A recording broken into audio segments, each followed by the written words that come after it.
श्री कृष्ण के दरबार पर, बाके बिहारी के दरबार पर कोई जाए और खाली हाथ लौट आए, ऐसा हो ही नहीं सकता। क्योंकि वो बुलाते उसी को हैं जिसकी परीक्षा वो ले चुके होते हैं, या फिर जिसे वो बुलाना चाहते हैं, उसके मन की करना चाहते हैं।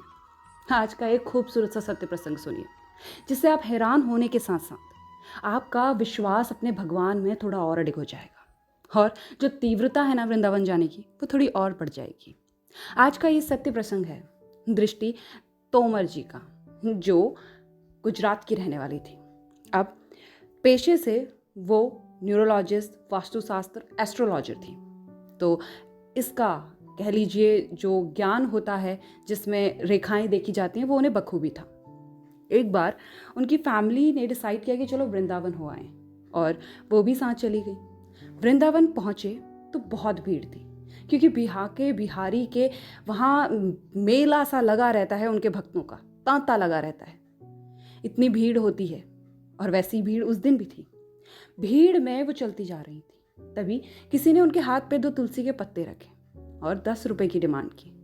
10 रुपए दे तो दिए, लेकिन मनी मन ये सोचने लगी, बताओ इतनी महंगाई हो गई है, वृंदावन में इतनी महंगाई, 10 रुपए के 2 तुलसी के पत्ते, इतने महंगे होते हैं ये तुलसी के पत्ते। लूट मचा रखी है, हर तरफ बस पैसा खींचने का तरीका। और ये मन ही मन उनके चल रहा था, और आगे आगे बढ़ती जा रही थी लाइन में दर्शन के लिए। अब जैसे ही बाके बिहारी के दरबार पहुंची, गोस्वामी जी के हाथ में एक लंबी सी माला थी, करीबन गोस्वामी जी के कद की, 5 फुट के करीब की तुलसी की माला। वो माला गोस्वामी जी घुमा रहे थे, और घुमा के उन्होंने बहुत तेजी से फेंकी। दृष्टि जी बताती है, मैं बहुत पास नहीं खड़ी थी, मगर जहां भी खड़ी थी मेरे मन में यही चल रहा था कि इतनी महंगाई वृंदावन में, इतना महंगा है वृंदावन कि ये सब लूट है। और तभी वो तुलसी की माला उनके गले में जा गिरी, 5 फुट से भी ऊंची माला उनके गले में जा गिरी। वो ठाकुर है, वो किसी का रखता नहीं है, वो सबको दिया हुआ सूद समेत वापस करता है। और फिर आपकी तो मन की इच्छा थी, जैसा आपने कहा वृंदावन बहुत महंगा है, आपको वापस जवाब मिला। यही सोचकर दृष्टि जी की आंखों से आंसू न रुके, वो रोने लगी, बहुत ज़्यादा रोने लगी, ये मानकर मन में कि हे प्रभु, मैं कितनी तुच्छ थी, इतनी छोटी सी बात को मैंने कैसे मन में रख लिया था। और बाके बिहारी ना ऐसे ही, जैसी मन में मनोकामना करोगे उसको पूर्ण करेंगे। और शिद्दत आपकी होनी चाहिए, विश्वास होना चाहिए कि एक दिन तो ये विश्वास प्रगाढ़ होगा और सारी इच्छाएं पूरी होंगी। तब तक कोई चिंता करने की ज़रूरत नहीं, ज़रूरत है तो विश्वास करने की। और वहाँ पे जो भी जाता है ना, उसकी इच्छा कुछ यूं ही पूरी होती है, वरना वहाँ लोग चिल्ला चिल्ला के अपनी इच्छाएं थोड़े ना बताते हैं।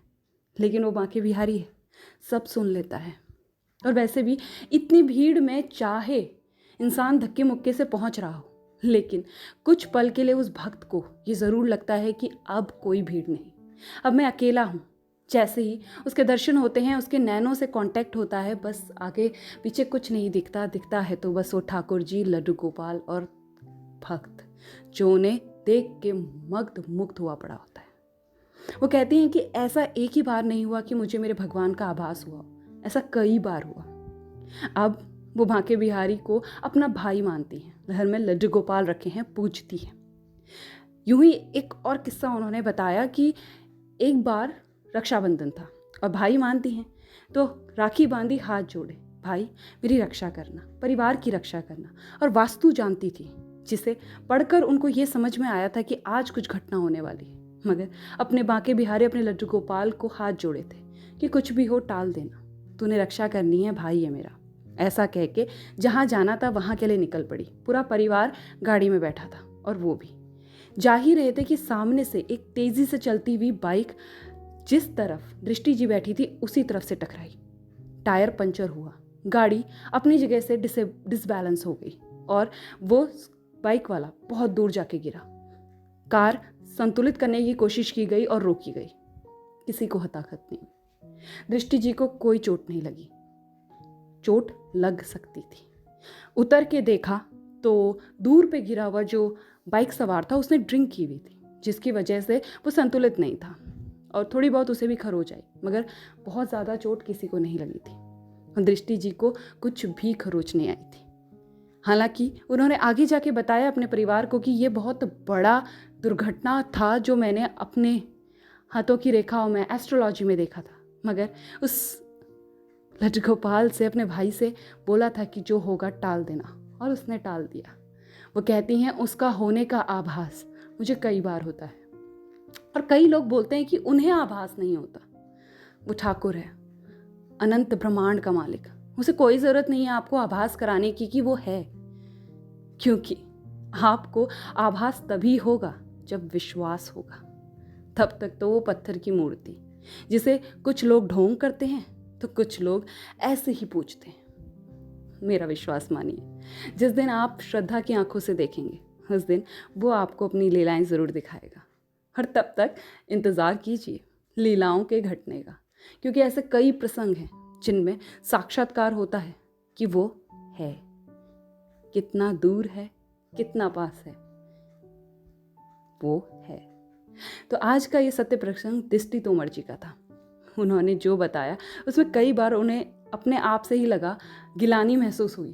उन्होंने कहा मैं कितनी शेमफुल बात कर रही थी कि वहाँ जाकर कह रही थी कितना महंगा है, और मुझे रिटर्न में जो मिला उसका दाम उससे कई गुना ज़्यादा था जो मैंने दान में दिया। कई बार ऐसा होता भी है कि हम कुछ दान में दे देते हैं, उसके बाद ये गिलानी करते हैं कि यार ज़्यादा दे दिया, थोड़ा ज़्यादा दे दिया। अगर ऐसा करते हैं तो ऐसा मत कीजिए, अब रखिए, जितना देने का हो उतना दीजिए। आज का सत्य प्रसंग यहीं था। आशा करती हूँ दिल के तारों को छू पाई होंगी, क्योंकि कुछ मुझे अच्छा लगता है तो ज़रूर शेयर करती हूँ, और अगर आपको अच्छा लगा तो share with your friends. Subscribe the channel for more. जल्द लौटूंगी अच्छी सत्य घटना के साथ, तब तक अपना अपने परिवार का ख्याल रखिए। लगे रहिए लड्डू गोपाल की भक्ति में। हर कमेंट में लिख के जाइएगा श्री कृष्णा, राधे राधे।